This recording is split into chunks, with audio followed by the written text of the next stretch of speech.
अस्सलाम गाइस। सो आज जो है वो हमारा टॉपिक है वो हमारे पास है सर्विलियंस। सर्विलियंस में हम क्या कहते हैं, हमारे पास जो ऑनगोइंग हम कहते हैं हमारे पास कलेक्शन कर रहे होते हैं, हमारे पास एनालिसिस कर रहे होते हैं, इंटरप्रिटेशन कर रहे होते हैं हमारे पास डाटा की, जो कि हम डिफरेंट स्टडीज़ में यूज़ कर रहे होते हैं। तो हमें डिफरेंट डाटा जो है वो कलेक्ट करना होता है, उन सब के हमारे पास कलेक्शन करना, एनालिसिस करना, ताकि हम जो है वो प्लानिंग, इम्प्लीमेंटेशन एंड इवैल्यूएशन हम उसके थ्रू कर सकते हैं हेल्थ की, ठीक है, पब्लिक हेल्थ प्रैक्टिस की। उसको हम जो है वो सर्विलेंस कह रहे होते हैं, ठीक है। हम कॉन्टीन्यूसली जो है वो हम देख रहे होते हैं फैक्टर्स को जो डिटरमाइन कर रहे होते हैं across and distribution of the disease and other condition of the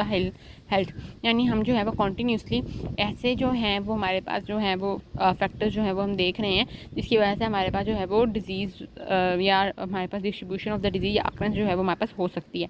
इसका हमारे पास जो सर्विलेंस होता है उसका हम क्या पर्पज़ होता है कि हमारे पास आइडेंटिफाई करें पब्लिक हेल्थ की प्रॉब्लम्स को, स्टिमुलेट करें पब्लिक हेल्थ इंटरवेंशन और सजेस्ट करें हमारे पास कोई भी हाइपोथेसिस या एपिडेमोलॉजिकल रिसर्च, ठीक है हमारे पास, ठीक है ना, ठीक है। सर्विलेंस हमारे पास यही है कि हमारे पास कोई भी हम मतलब पब्लिक हेल्थ में हम देख ही जा रहे हैं, कोई बेशक डिजीज़ आए ना आए, हमने चेक रखा हुआ है कि हमारे पास जो है वो क्या है, हमारे पास जो है वो लाइक फैक्टर्स हैं कि हमारे पास ऐसे कुछ फैक्टर्स तो नहीं है जिसकी वजह से हमारे पास डिजीज़ कुछ ना कुछ ऐसा काज हो सकता है। जैसे हमारे पास वो भी एक पॉपुलेशन है, हमने देख रहे हैं कि उसमें वो काज वो यूज़ कर रहे हैं, उनका सेडेंटरी लाइफ स्टाइल है, ये वो तो हमें पहले से हमें पता लगेगा कि हम इनमें जो है वो डायबिटीज़, हाइपरटेंशन, कार्डियोवास्कुलर ये सारी चीज़ें हो सकती हैं। तो हम जो है वो इस तरीके से सारी की सारी हम डाटा के थ्रू डिफरेंटली मतलब हम कर रहे होते हैं,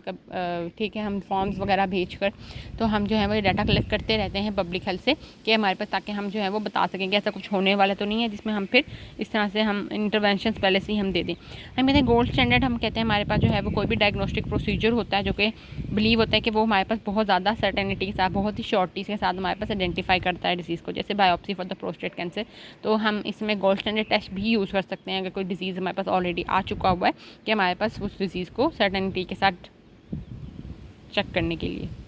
हमारे पास जो मेथड ऑफ हमारे पास सर्विलेंस होता है उसमें हमारे पास सर्वे आता है, जिसमें हम इन्वेस्टिगेशन ऑफ ओपिनियन ले रहे होते हैं, behaviour particular group of people से, ठीक है, done by asking them questions के थ्रू हम सर्वे कर रहे होते हैं। अब हमारे पास जो क्वेश्चन हो सकता है वो हमारे पास ओपन एंडेड हो सकते हैं, क्लोज एंडेड हो सकते हैं। हम कहते हैं ओपन एंडेड क्वेश्चन ऐसे होता है जब question of a survey does not restrict the respondent to specific choices, allow for free response, कि ऐसा क्वेश्चन जो कि हमारे पास फ्री, उसको हमारे पास रिस्ट्रिक्ट नहीं कर देता येस नो वाले आंसर पे, बल्कि फ्रीली हम जो है वो बता सकते हैं, ठीक है। जैसे हम किसी से पूछें कि आप ठीक हैं, ठीक है, या आर यू फाइन, अब वो क्या करेगा, येस या नो, या ठीक है ये है, ये क्या हमारे पास हुआ, ये हमारे पास क्लोज एंडेड क्वेश्चन हुआ जिसके अंदर हमने उसको एक रिस्ट्रिक्ट कर दिया कि आप येस या नो ही कह सकते हैं, अब कोई और इसमें क्या ही आंसर देगा।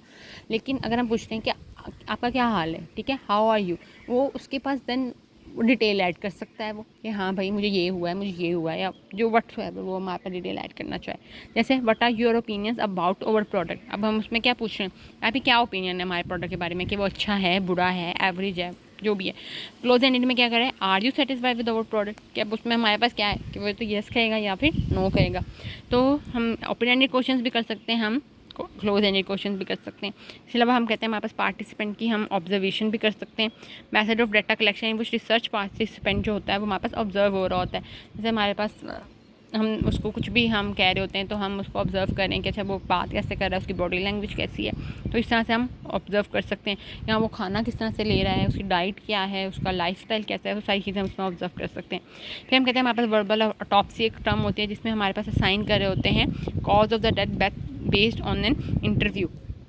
अब ये हम कहते हैं हमारे पास इंटरव्यू हम किसी से भी ले सकते हैं जो साथ में आए हैं या हम ये, लेकिन हम जो है वो कॉज ऑफ डेथ जो है वो जो भी हमारे पास के साथ लोग आए हुए हैं उससे हम जो है वो इंटरव्यू करते हैं, उसकी बेसिस पे हम जो है वो कॉज ऑफ डेथ दे देते हैं कि इस वजह से उस बंदे की कॉज हुई है। जैसे कोई है ऑलरेडी हॉस्पिटल आने से पहले वो पेशेंट हमारे पास मर चुका है, लेकिन उसने हमें पहले बताया कि भाई नहीं इनका एक्सीडेंट हुआ था, या इनको कोई भी हमारे पास कोई अचानक किसी की डेथ हो गई, लेकिन जो उनके साथ हमारे पास घर वाले ने बताया कि नहीं इनको पहले हमारे पास भी हार्ट अटैक आ चुका था कुछ भी, तो उसके बेसिस पे हम फिर कॉज ऑफ द डेथ हम जो है वो डिसाइड कर देते हैं। टाइप ऑफ सर्वे हम कहते हैं हमारे पास डिफरेंट तरह की होती है कि हम मेल के थ्रू कर सकते हैं, ग्रुप एडमिनिस्ट्रेट कर सकते हैं, टेलीफोन इंटरव्यू कर सकते हैं, फेस टू फेस इंटरव्यूज़ भी कर सकते हैं। सो दैट्स ऑल अबाउट हमारे पास सर्विलेंस थी, जिसके अंदर हम जो है वो हमारे पास पब्लिक हेल्थ जो होती है उसमें हम चेक रख रहे होते हैं कि कौन सी डिजीज़ हमारे पास फैल रही हैं, कौन से रिस्क फैक्टर हमारे पास इंक्रीज़ हो रहे हैं, और इस तरह से हम फिर उस हिसाब से इंटरवेंशन देख रहे होते हैं, हमारे पास डिफरेंट रिसर्चेज जो है वो इसमें कंडक्ट कर सकते हैं।